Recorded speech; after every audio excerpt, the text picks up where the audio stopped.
DBM inilabas ang 875 million pesos para sa Quick Response Fund ng DSWD.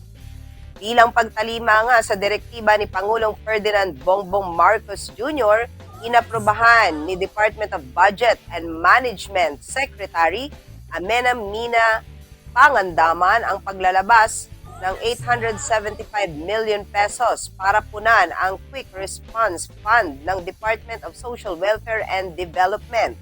Ang pondo ay bilang pampuno umano sa National Disaster Risk Reduction and Management Fund sa ilalim ng Fiscal Year 2024 General Appropriations Act. Paliwanag ni Secretary Mina, mahalaga ang papel ng DSWD sa pag-alalay at pagtugon sa pangangailangan ng ating mga kababayan, lalo nga't sunod-sunod ang nangyaring mga kalamidad.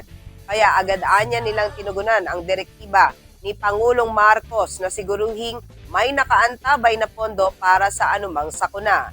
Sa ilalim ng Fiscal Year 2024, DAA maaaring gamitin ang NDRRM Fund bilang karagdagang funding source sa QRF ng mga may kinalamang implementing agency kung ang kanilang pondo ay nasa 50% o pababa na lamang.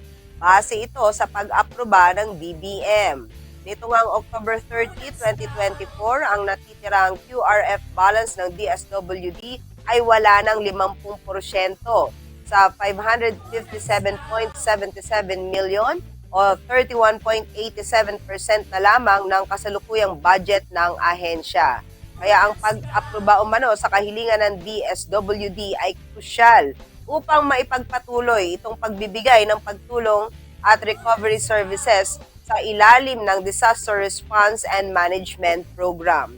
Nakalaan ang budget replenishment para sa pagbili ng mga family food packs at mga non-food items para sa mga reserbang relief resources ng mga DSWD warehouse at pagpapanatili ng Cash for Work program sa mga pamilyang naapektuhan ng Bagyong Julian sa Region 1. Diin ng Budget Secretary, malaking bagay ang pondong ito para tuloy-tuloy na makapagbigay ng tulong ang DSWD sa mga pamilyang nasalanta